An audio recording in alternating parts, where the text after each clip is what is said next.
3 pitanja koja mora postaviti knjiga koja će promijeniti vaš život. Svaka dobra knjiga mora postaviti barem jedno neugodno pitanje. Zapravo 3. Tko sam ja u ovom trenutku? Dobra knjiga razotkriva identitet. Knjige rijetko biramo slučajno, iako nam se tako možda ne čini. Biramo ih prema onome što nam u tom trenutku treba, svjesno ili nesvjesno.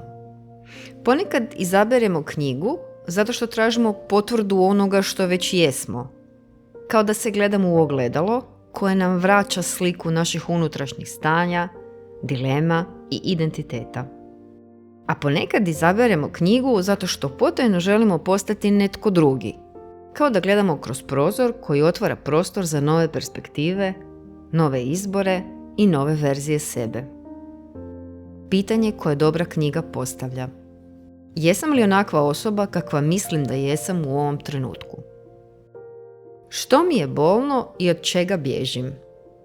Likovi u knjigama često bježe od istine o sebi, ali njihove priče bude skrivene emocije u nama, pa kroz njih počinjemo prepoznavati vlastite nesvjesne obrasce i obrambene mehanizme još prije nego što ih postanemo svjesni. Jer uvid podrazumijeva upravo taj moment kada nešto što je bilo nesvjesno počinje dobivati neki oblik. Možda to počne kroz emociju, identifikaciju s likom ili neki unutarnji pomak, ali prije nego što to uspijevamo jasno verbalizirati.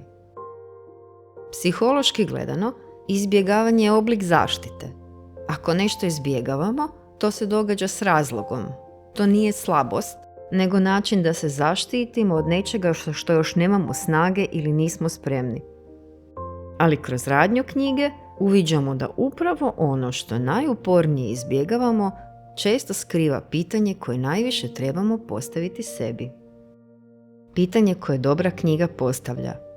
Što ja u svom životu uporno izbjegavam vidjeti? Što je za mene uistinu važno u mom životu? Velike priče kroz radnju neizbježno vode likove do trenutka izbora, a izbor razotkriva njihove stvarne vrijednosti, ne one koje misle da imaju, nego one po kojima zaista žive.